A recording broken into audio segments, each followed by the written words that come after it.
जय हिंद, जय संपूर्ण क्रांति, जय सुभाष, जय प्रकाश। आज के दो तीन विषय हैं जिन पे साथियों बात करना चाहता हूँ। एक तो विषय यह है चुनाव को लेकर के। तो एक तरफ चुनाव हो रहा है बिहार में भी नगर निगम का, और दूसरी तरफ उत्तर प्रदेश में अधिसूचना कुछ नगर की जहाँ चुनाव होना है, नगर पंचायत में, नगर पालिका परिषद में, नगर निगम में, उनकी आरक्षण से संबंधित सूचियों जारी की जा रही हैं कि किस सीट पर क्या आरक्षण रहेगा। अब यहाँ सवाल उठता है कि कोई व्यक्ति चुनाव की तैयारी करता है और अचानक उसको 5 साल से तैयारी करना शुरू कर देता है। बाद में पता चलता है कि वो सीट हो गई एससी, तो ओबीसी का व्यक्ति वहां से चुनाव नहीं लड़ सकता और जनरल भी नहीं लड़ सकता है।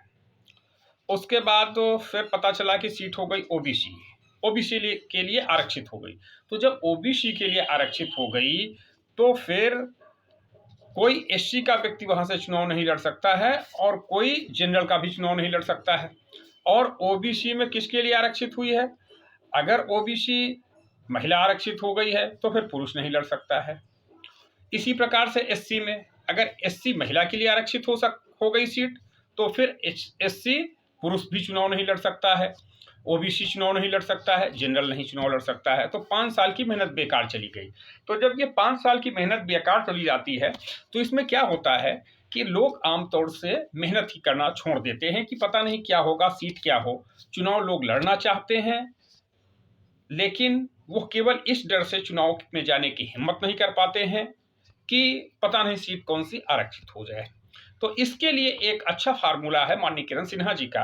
माननीय किरण सिन्हा जी कहती हैं कि ये आरक्षण आप 5 साल पहले लागू कर दो। आपकी बार चुनाव हो जाए, जैसे ही चुनाव हो जाता है वैसे आप 2, 4, 6 महीने के अंदर आरक्षित कर दीजिए कि आने वाले 5 साल में जो चुनाव होना है वो चुनाव, ये सीट एससी रहेगी, ये सीट एससी महिला रहेगी, ये सीट ओबीसी रहेगी, ये सीट ओबीसी महिला रहेगी, ये सीट अनारक्षित रहेगी। तो वहां पर वो अपनी अपनी कैटेगरी को ध्यान में रखते हुए लोग वहां पर लग जाएं, जुट जाएं, जनता के बीच जाएं, जनता की सेवा करें।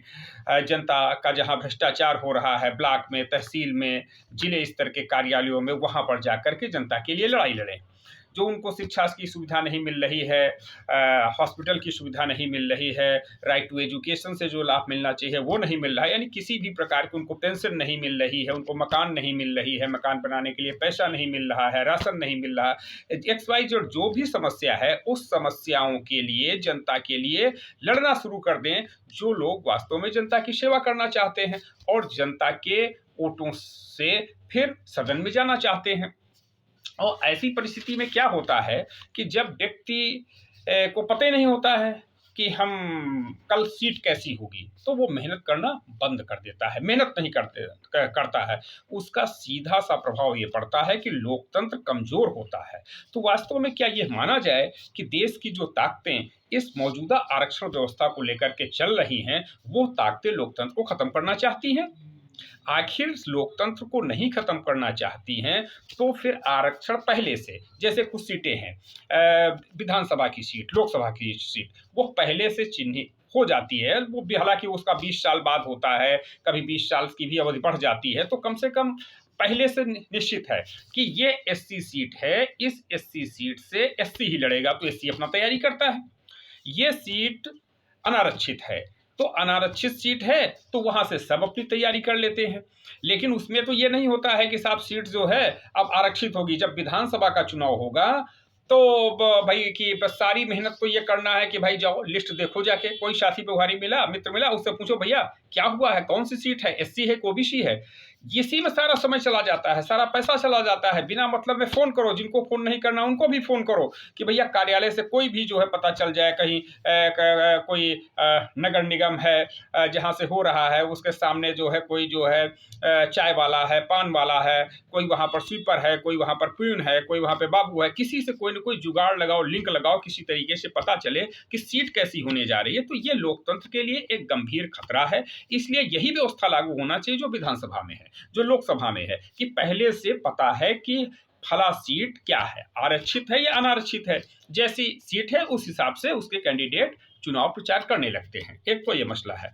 दूसरा मसला ये है कि जैसे चुनाव होना है तो चुनाव सपोज कीजिए आज चुनाव होना है तो कल के परसों परसों शाम को चुनाव बंद कर दिया गया। जैसे गुजरात में 3 तारीख को चुनाव होना है और 1 तारीख की शाम को चुनाव बंद, चुनाव प्रचार बंद।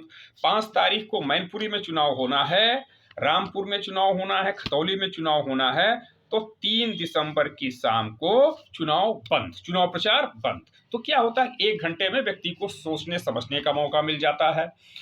जो कर्मचारी चुनाव में लगे होते हैं उनको बड़े ही इत्मीनान के साथ वहाँ पे अपना सेटअप फिट करना, अपने रहने की व्यवस्था करना, वहाँ पे अपना जो है पोलिंग स्टेशन को जो है सजाना संवारना व्यवस्थित करना, ये सब समय मिल जाता है। अब इसका दूसरा रूप देखिए कि उसका एक मुख्य लक्ष्य था कि 24 घंटे पहले चुनाव प्रचार बंद कर दिया गया ताकि कोई प्रचार न करने पाए। लेकिन साधारण व्यक्ति तो प्रचार नहीं कर सकता। लेकिन जो व्यक्ति चुनाव प्रचार दूसरी जगह कर रहा है, जिस क्षेत्र में जैसे 89 क्षेत्र में विधानसभा चुनाव हो रहा था गुजरात में, उन 89 विधानसभा क्षेत्र में प्रचार नहीं हुआ। लेकिन जो दूसरे क्षेत्र में प्रचार हुआ, अहमदाबाद में जो रोड शो हुआ, उस रोड शो को via TV, via YouTube channel, via WhatsApp, via Facebook, via Instagram, सब में तो वो प्रभावित कर रहा है ना। असली बात ये है कि चुनाव प्रभावित न होने पाए, लेकिन फिर भी चुनाव प्रभावित हो रहा है।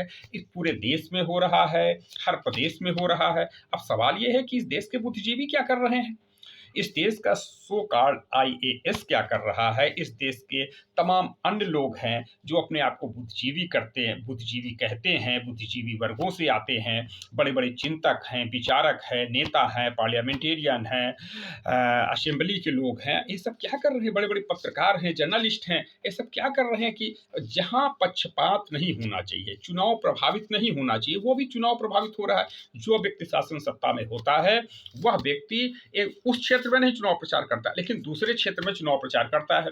लेकिन उसकी पूरी गतिविधियां वो उस क्षेत्र में पहुंच जाती है, उस क्षेत्र के लोगों तक पहुंचती हैं, वो विभिन्न साधनों से पहुंचती है। वो क्या बोल रहा है, क्या विचार प्रकट कर रहा है, कितने लोगों से मिल रहा है, कैसे हाव भाव रख रहा है, वो सब कुछ। तो असली मकसद जो है वो चुनाव प्रभावित न होने पाए, चुनाव का प्रचार न होने पाए। 24 घंटे के अंदर चुनाव, मतदान होने के 24 घंटे के पहले, तो उस पर एक विराम लगाने की जरूरत है। इसलिए आपको, हम सबको इस बारे में सोचना है, समझना है, और हम सबको मिल करके ही ये चुनाव व्यवस्था ठीक करना है।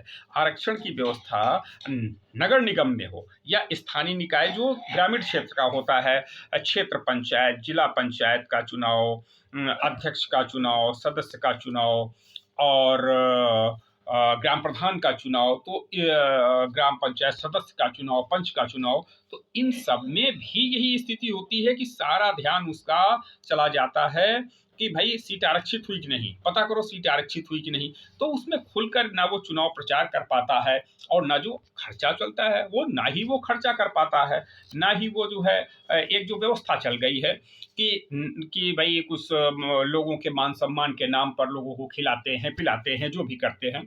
यहाँ तक कि यूपी बिहार के गांव में तो सीधा सा एक नारा लगता है, कच्ची दारू कच्चा वोट, पक्की दारू पक्का वोट, दारू मुर्गा खुला सपोर्ट। तो इस प्रकार से जो होते तो लोग पैसा खर्च करना चाहते हैं जनता के बीच जा करके, लेकिन उसके बावजूद भी वो जनता में पैसा खर्च नहीं कर पाते हैं। क्यों? क्योंकि उनको लगता है कि पता नहीं सीट कौन सी आरक्षित हो जाए। तो सीट पहले से आरक्षित हो, चुनाव के पहले, 5 साल पहले, 4 साल पहले, 3 साल पहले, 2 साल पहले, तो हर हाल में कोई न कोई ऐसी व्यवस्था बने कि वो आरक्षित ही हो जानी चाहिए सीट, ताकि व्यक्ति जाकर के ठीक से इत्मीनान के साथ चुनाव प्रचार कर सके। और जब चुनाव प्रचार प्रतिबंधित हो 24 घंटे पहले, तो वो कहीं पर भी प्रचार प्रसार ना हो, और उसका ऐसा रहे कि जिस क्षेत्र में चुनाव होना है उस क्षेत्र तक कोई भी प्रचार की गतिविधियां न पहुंचने पाए। तो इसलिए हमें याद आते हैं नेताजी सुभाष चंद्र बोस, याद आते हैं लोकनायक जयप्रकाश नारायण, क्योंकि उनका तो निष्पक्ष चुनाव चाहते थे। लोकनायक जयप्रकाश नारायण तो दलविहीन राजनीति चाहते थे, चुनाव में सुधार चाहते थे, और राइट टू जनप्रतिनिधि को वापस बुलाने का अधिकार, राइट टू रिकॉल चाहते थे, तो आज ज़रूरत है राइट टू रिकॉल की भी, कि अगर हमारा प्रतिनिधि नहीं ठीक है तो ये बात निश्चित नहीं है कि नहीं हम 5 साल उसको सहने के लिए मजबूर हैं। अगर हमारा प्रतिनिधि नहीं ठीक है तो जो व्यवस्था स्थानीय निकाय पे है, जो व्यवस्था नगर निकाय में है, वही व्यवस्था विधानसभा, लोकसभा में भी होना चाहिए, राइट टू रिकॉल की व्यवस्था। तो आइए हम सब मिलकर के इस ओर प्रयास करते हैं कि लोकनायक जयप्रकाश नारायण के सपनों को साकार किया जाए, चुनाव में सुधार किया जाए और प्रतिनिधि वापसी का भी अधिकार लाया जाए, और संपूर्ण क्रांति आंदोलन से हम सब लोग जुड़ें, संपूर्ण क्रांति को आगे बढ़ाएं ताकि हमारा देश विकास करे और देश आगे बढ़े। तो फिर आप सबसे यही कहना चाहता हूँ, और जय हिंद, जय संपूर्ण क्रांति, जय सुभाष, जय प्रकाश। हम सब मिलें और देश का करें विकास। इसी के साथ आप सबको विदा लेता हूँ।